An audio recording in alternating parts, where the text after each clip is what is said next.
Buenas, espero que se encuentren bien. Mi nombre es Alexis Eduardo Coronel Quintero, estudiante de Administración de Seguridad, Salud y Trabajo a Distancia. Mi compañera, que se presentará a Hola, continuación. hola, mi nombre es Laura Milena Díaz Gariza, estoy estudiando Seguridad y Salud en el Trabajo, Administración. Estoy en cuarto semestre junto con mi compañero, somos estudiantes de distancia. Hoy estaremos hablando sobre el riesgo de explosión. ¿Puedes pasar, por favor? Sí, a través de esta presentación que vamos a dar, como lo dice la introducción, vamos a abordar definiciones, estrategias y protocolos de seguridad para la mitigación de riesgo de explosión. Exploraremos medidas preventivas, daremos respuesta ante situaciones de emergencia, ya por un ejemplo que vamos a mostrar al final, y presentaremos ejemplos o pues cómo es la guía ante las empresas o las industrias en implementando acciones contra estos riesgos como tal. Pero primero vamos a hablar y explicar un poco sobre qué es una explosión. Hablando de una explosión, es una reacción súbita y de oxidación o descomposición con elevación de temperatura, de la presión o ambas simultáneamente. En pocas palabras, es una expansión violenta y rápida de un sistema de energía que puede tener origen de distintas formas de transformación, sea física o química. Este tipo de expansión violenta puede ir acompañada de un cambio de energía potencial y generalmente seguida de una onda expansiva, la cual actúa de forma destructiva sobre el recipiente o la estructura que lo contiene. Bueno, sí, como la explicación o definición global que se puede dar sobre los riesgos de explosión, tenemos uno que nos da el Real Decreto 681 del 2003 del 12 de junio, que es donde nos habla sobre los ambientes con atmósfera explosiva, que es donde se pueden ver estos riesgos de explosión, y allí se entiende como esto, como atmósfera explosiva, como esa mezcla con el aire en condiciones atmosféricas de las sustancias inflamables en forma de gases, vapores, nieblas o polvo, en lo que pues tras una ignición o un medio de ignición, la combustión se propaga a la totalidad de la mezcla no quemada. Quiere decir que pues se presenta esa explosión o ese estado de riesgo como tal. Exactamente, Alexis. Hablemos un poco de cómo se produce una explosión. Para poder producir una explosión se tiene que presentar una sustancia inflamable, un medio de oxidación y una fuente apropiada de ignición. La fuente apropiada de ignición es eso, eso que se necesita para que se produzca una explosión. Bueno, debido a la inflamación de una gran acumulación de ambiente, por ejemplo, en caso de una fuga, para que ocurra es necesario que se acumulen los gases, estar dentro de un rango de inflamabilidad y que se produzca una chispa o una llama inflamable. O sea, cuando hablamos sobre la chispa sería esa ignición. Eso es lo que se necesita para que se produzca una explosión. Entonces, al momento se podría decir que los factores o elementos de una explosión se puede decir que son las sustancias inflamables, el medio de oxidación y la fuente de ignición, que es lo que estamos hablando acá arriba, que dice que tiene que presentarse una sustancia inflamable para que se pueda producir una explosión. Mire que Sí, aquí dentro, sobre sí, esto, perdón, claro, como tranquila. dice Laura, sí, como dice Laura, pues obviamente, pues para esos factores que originan o lo que significa o que afecta o da una explosión, vemos esos elementos o factores que son la sustancia inflamable, el medio de oxidación y esa fuente de ignición como tal. ¿Cuál es la sustancia inflamable? La sustancia inflamable es ese químico o es sí que se puede presentar a través de los vapores, las nieblas, como lo vimos, los gases o esos químicos que de pronto eh, se pueden fusionar pues cuando hay varios en el ambiente como tal.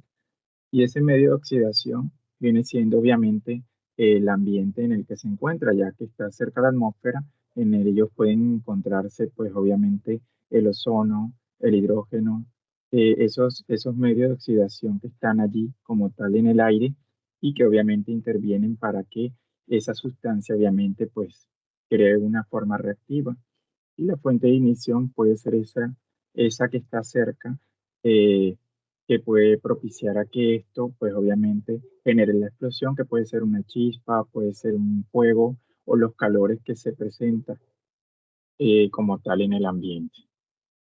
Y pues hay que tener claro, Alexi, que si no está alguno de estos factores, la explosión no va a suceder. O sea, son necesarios los tres para que se forme un riesgo de explosión. Sí, dentro de esos riesgos o de explosión como tal, existen unos regímenes que son los regímenes de propagación, como la deflagración o la detonación, que son completamente distintos. Nos podemos dar cuenta que pues la deflagración es la velocidad lineal del avance de la reacción frente a la llama, y esta es inferior a la velocidad del sonido, y la onda de presión generada avanza por delante del frente de la llama o de la zona de reacción. Muy diferente a la detonación. Esta detonación es la propagación de la explosión en un nivel más severo y la velocidad de propagación es superior a la velocidad del sonido de la onda de presión, denominada onda de choque, y el frente eh, de llama avanzan acoplados. Allí como tal ya es mucho, digamos, más sano que dentro de los, digamos, de los riesgos de explosión que se puedan presentar en un lugar, en vez de que sean detonantes, sean un poco más desflagrantes, porque pues la reacción es un poco más menos, obviamente, y abarca mucho menos espacios.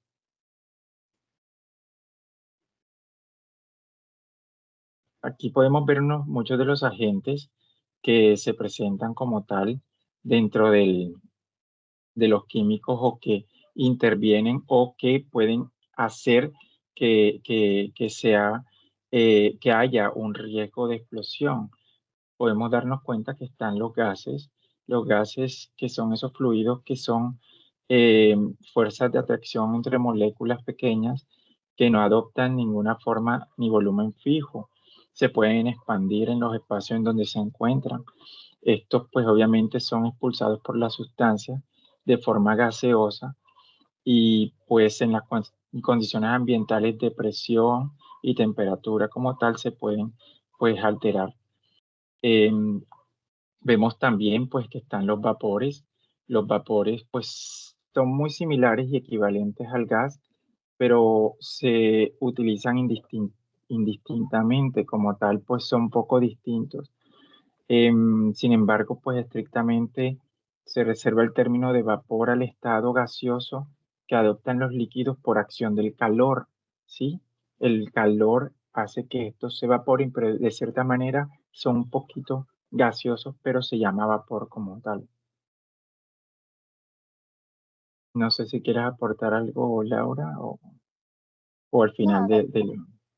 sí, al Sí, final. como tal nos damos cuenta que también están las nieblas y estas se forman por acción mecánica en procesos con líquidos, nebulizaciones, pulverizaciones, inyecciones, entre otros, o dispersión de esos químicos.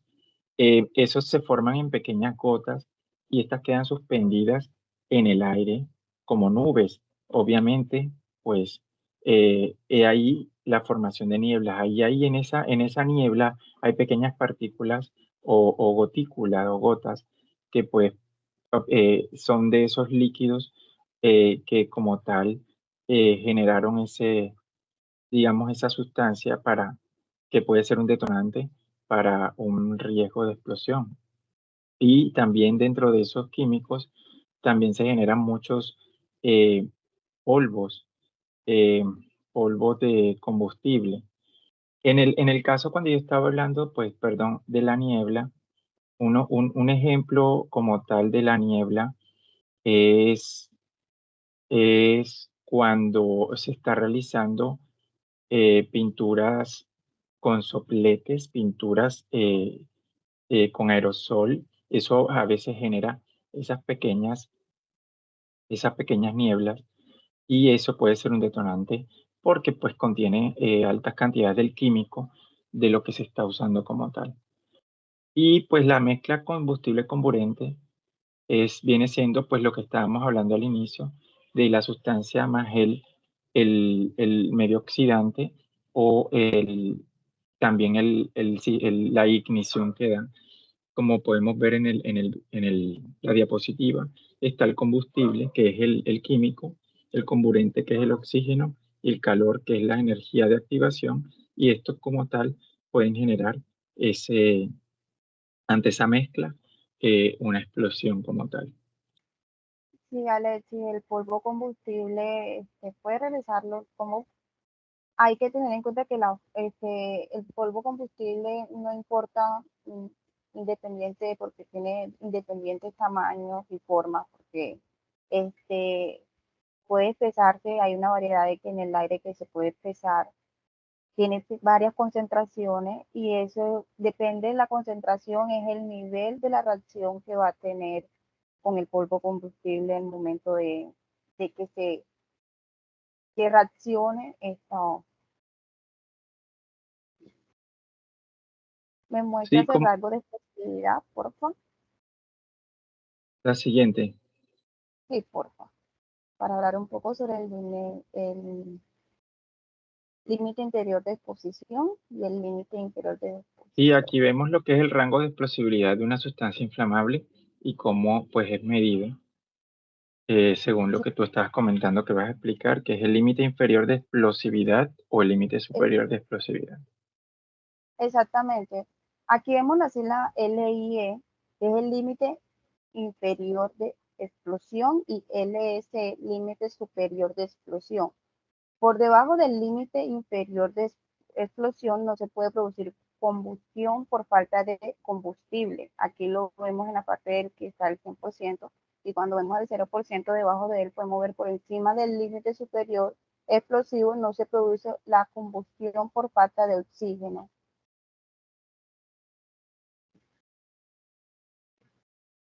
Hablamos sobre el límite de inferior de exposición.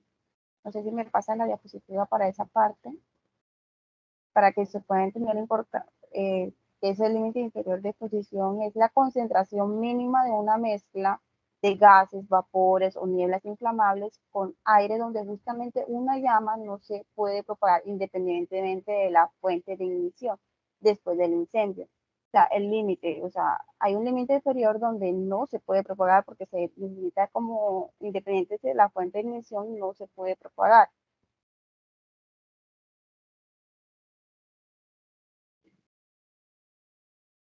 El límite superior de exposición es casi lo mismo, pero tenemos que hablar sobre el valor límite superior de la mezcla. Hay un límite inferior y un límite superior. Si eso se puede decir, si se pasa del límite o es menor del límite, los gases o los vapores, las nieblas instables con aire no hay una reacción como tal, donde justamente una llama no se puede propagar independiente de la fuente de ignición después del incendio. Cuando hablamos de ignición, estábamos hablando de eso que se necesita para que haya una reacción de explosión, para que las sustancias químicas puedan reaccionar. ¿Te muestra? Correcto. Puedes mostrar la tabla para más o menos Así la tabla, en esa tabla que tú colocaste donde hay ejemplos, se pueden ver obviamente que según la sustancia combustible tienen unos límites inferiores de explosividad y unos límites superiores. Obviamente cuando su volumen es más alto como tal. sí, cuando es menos, porque como vemos aquí el propano tiene 1.5 de voltios del límite inferior y el límite superior tiene un 9,5 de voltios.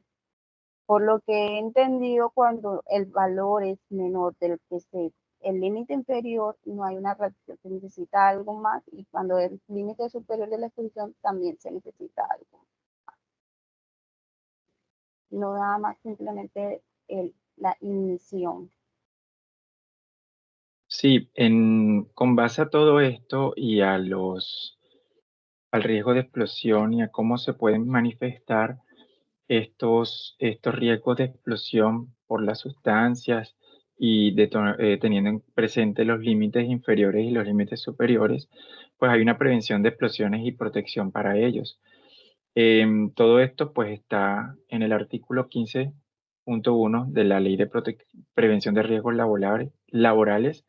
Hay medidas preventivas finalmente adoptadas o planificadas que deben ser conformes a la orden de prioridades que se establecen en los principios generales de una acción preventiva definidos.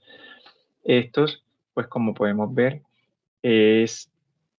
están en tres partes que son, primero, evitar los riesgos, ¿sí? Como tal, es evitar la formación de ATEX. ATEX son atmósferas explosivas como tal, que son denominadas así, pues obviamente por el Real Decreto y todos los pormenores. Pues simplifican esa palabra ATEX. Evitar la formación de esos en toda acción preventiva como tal. La primera actuación que siempre se debe tomar es para evitar los riesgos, es impidiendo la formación, perdón, de esa atmósfera explosiva que al actuar sobre la fuente, es decir, impide la liberación o difusión o cualquier sustancia inflamable que esté en el ambiente del trabajo o evitando su mezcla con el aire como tal. Concentraciones peligrosas con esta atmósfera explosiva. La imposibilidad de que una mezcla inflamable entre en contacto con una fuente de ignición que le suministre la energía de activación necesaria para poder iniciar una reacción o también un método de control de riesgo, siempre y cuando exista un control sobre esa atmósfera explosiva que se haya formado. ¿Sí? Como tal, en la segunda parte, que dice evaluar los riesgos que no hayan podido evitarse, evaluar el riesgo de ignición de esa atmósfera explosiva, se evalúan esos riesgos que no pueden evitarse, estimando una probabilidad de formación de una atmósfera explosiva y su extensión y duración y la posibilidad de que ésta entre en contacto con una fuente de ignición y consecuencias finales. Como tal, hay un artículo cuarto en el Real Decreto 681/2003 del 12 de junio, que es sobre las atmósferas explosivas, donde nos va indicando todos estos pormenores. Y en la tercera, que se aplican medidas de protección, es accionar esos efectos, como tal, los efectos de la explosión. Se tienen medidas de protección para atenuarlos, em, teniendo en cuenta esas medidas de protección y pues que pueden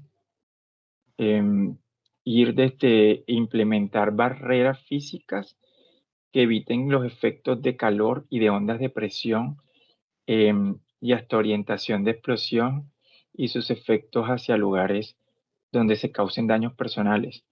Creo que como tal, al final hay un video que Laura nos compartió y que vamos a ver donde se puede ver esas medidas de protección oportuna, ya que pues hay un pequeño desenlace en esta acción como tal del video.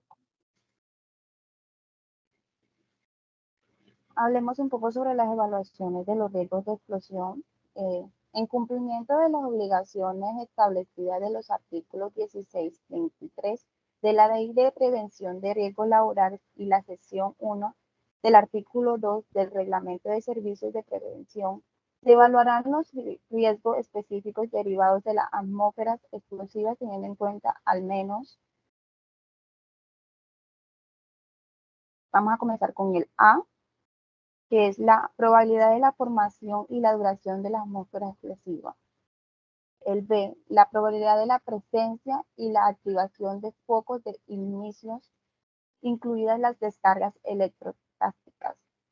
La C, las instalaciones, las sustancias empleadas, los procesos industriales y sus posibles interacciones. La D, las proporciones de efectos previsibles. De esto nos estabas hablando tú ahorita mismo nos estabas hablando sobre esto cuando estabas tocando el tema anterior de...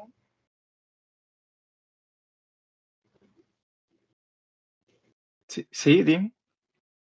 Sí, o sea, ahorita nos estabas hablando sobre las prevenciones de explosiones y su protección, y estabas hablando sobre esto, o sea, estabas tocando el tema sobre esto, sobre la probabilidad de la formación, hablar cómo, qué probabilidad hay y si sucede, cuánto durará en la atmósfera esa sustancia de explosión.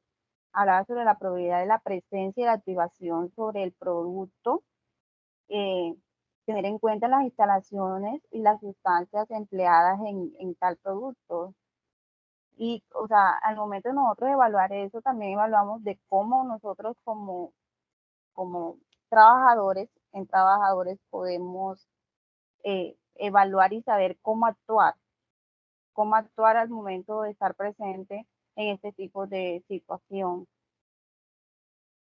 Sí, sí, ante la probabilidad de la formación y la duración de la atmósfera explosiva, como tal, según el decreto, ahí se analiza lo que es la frecuencia con la que se produce la mezcla de la sustancia inflamable con el aire. ¿Cómo se mezcla esta con el aire?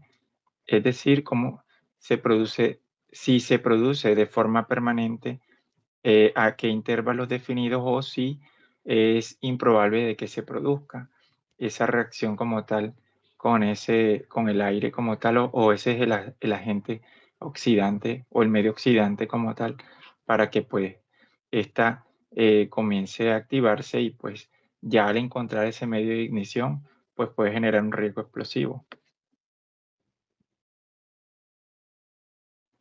Esa probabilidad de presencia y la activación la ve de los focos de ignición.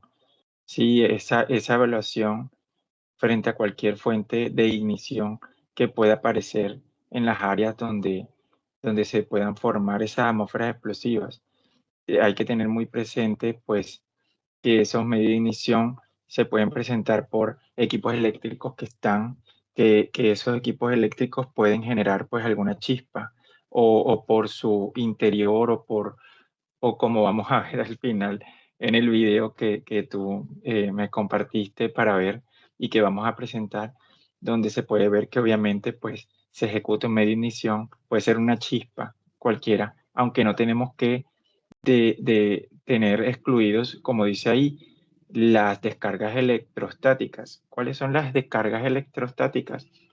Son aquellas que se presentan a través de las actividades que nosotros hacemos, que nuestro cuerpo como tal generan con otros medios como tal, que pueden ser alfombras, que pueden ser algún material o alguna presencia que esté cerca a nosotros. No sé si tú te has dado cuenta, Laura, que en algunas ocasiones nosotros al tocar a otra persona, a veces se genera una pequeña energía o una pequeña chispa que nos pasa una pequeña corriente o que sentimos ese sonido de electricidad que nos asusta. Ay, me pasaste corriente. O con alguna, pues yo tengo algún contacto con una, digamos, cobija, una colcha en la casa. Esas colchas generan mucha energía o electrostática o descarga conmigo y a veces cuando me la quito, me la coloco, no sé por qué razón, pues se generan esas chispas y comienza a sonar.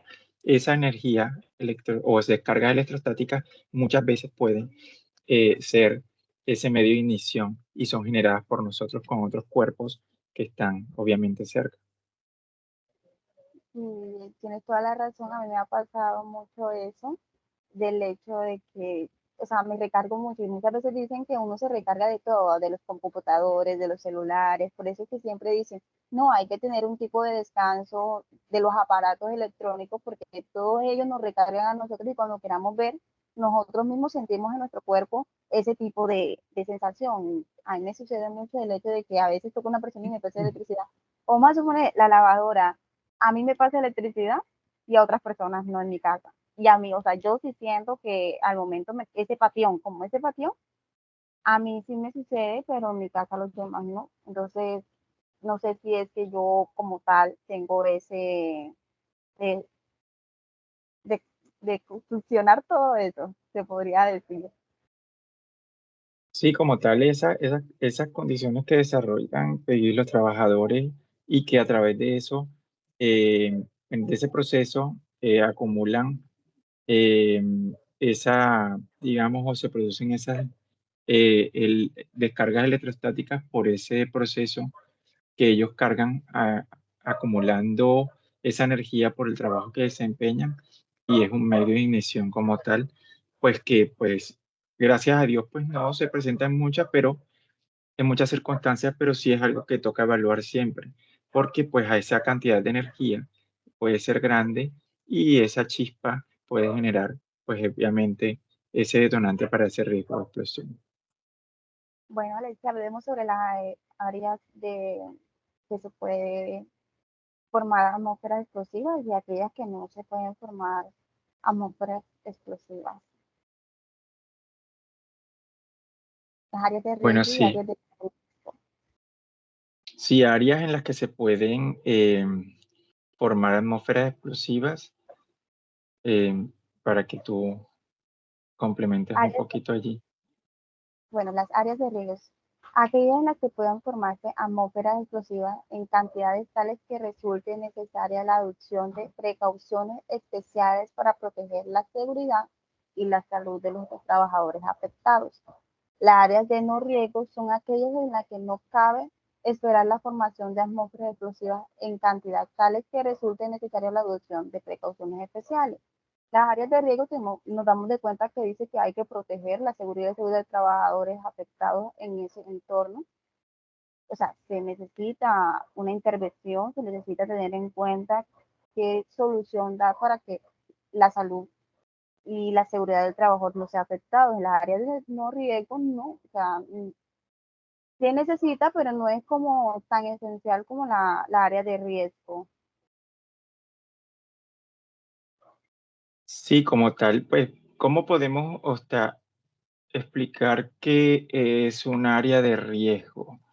Digamos que esas sustancias que de pronto, aunque están contenidas, sí, esos combustibles, pues no están, digamos, eh, libres o están, digamos que al ambiente o a la atmósfera. Ellos de pronto por ese, digamos, sí, por ejemplo, los combustibles cuando son encerrados son líquidos y están dentro de los contenedores o esas, digamos, tanques gigantes, el medio de atmósfera como tal, eh, puede hacer que se generen pequeños vapores de esos como tal. eh, ya que están al medio ambiente y pueden ser un riesgo. Entonces toca tomar las medidas, hacer los estudios pertinentes y evaluar qué tan riesgoso puede ser y tomar esas medidas de prevención para ver cómo se toman.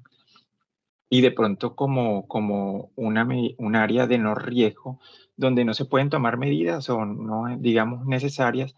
Digamos, un ejemplo es como cuando tenemos esos contenedores o esos tanques donde almacenamos gases, esos gases a presión, ellos están contenidos allí como tal, ocupan ese espacio completamente y de pronto están eh, digamos, contenidos bajo unas condiciones de frío, ¿sí? Entonces eso como tal genera un control que pues obviamente no te está generando un riesgo ante lo que está en el ambiente como tal. Así esos tanques, digamos, estén afuera, así como estaban los que de combustible que te dije, pues esos gases están a una temperatura o les inyectan o les colocan una temperatura para contención.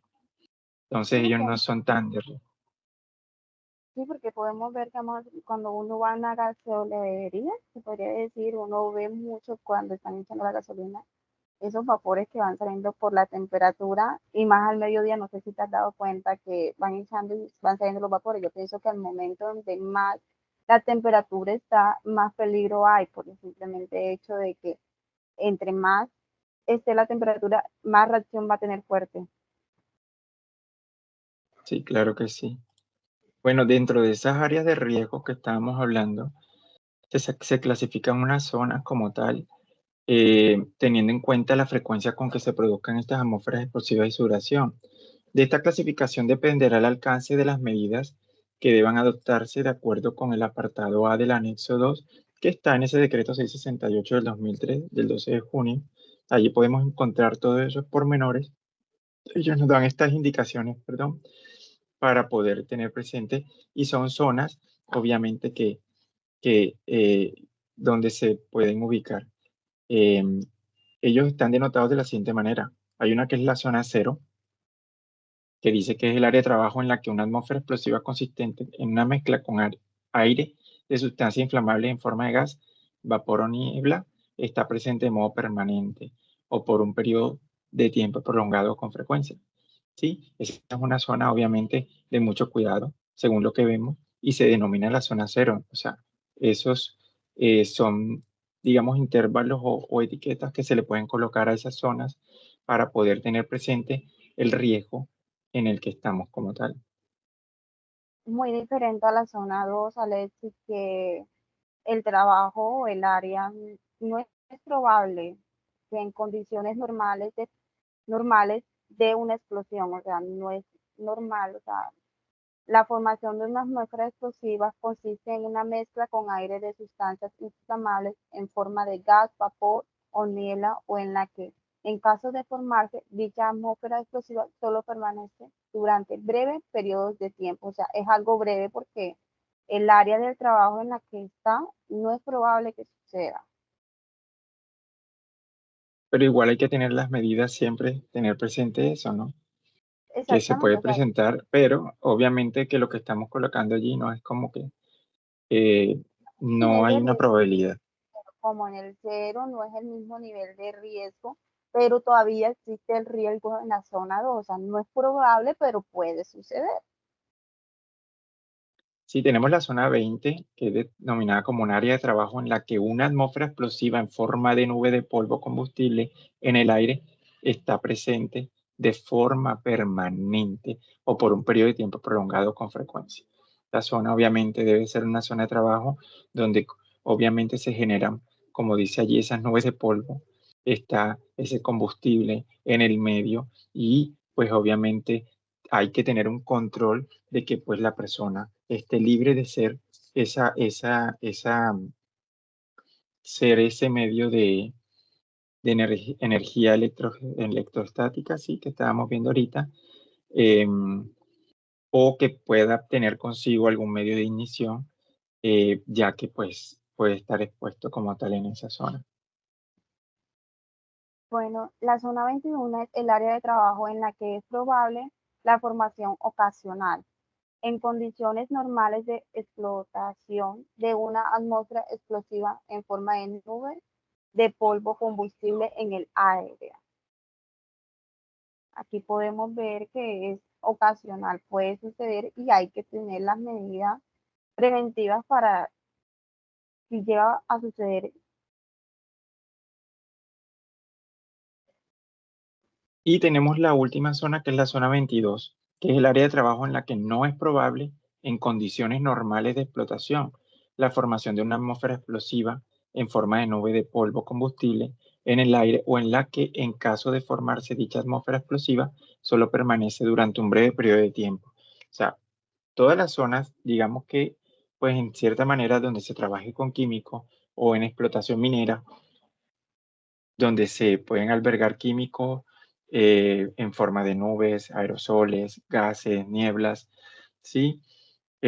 Todas estas zonas como tal, de alguna manera, tienen algún riesgo, pero en este caso no es probable o es un poco bajo, pero de todas maneras tenemos que tener todas las medidas pertinentes eh, y saber zonificar estos sectores como tal. Siempre tenemos que tener presente que en la evaluación de los riesgos de explosión, eh, tener en cuenta los lugares que estén o puedan estar en contacto mediante aperturas con lugares en los que puedan quedarse atmósferas explosivas. Por muy, muy cerrado que es el lugar, por muy, digamos que tengamos, si hay veces que tenemos una apertura de ventana o una puerta, si el lugar tiene que ser muy hermético, obviamente tenemos que tener cuidado porque esas aperturas y el ambiente que ingresa pues obviamente son medios oxidantes que pueden alterar como tal. Ahora veamos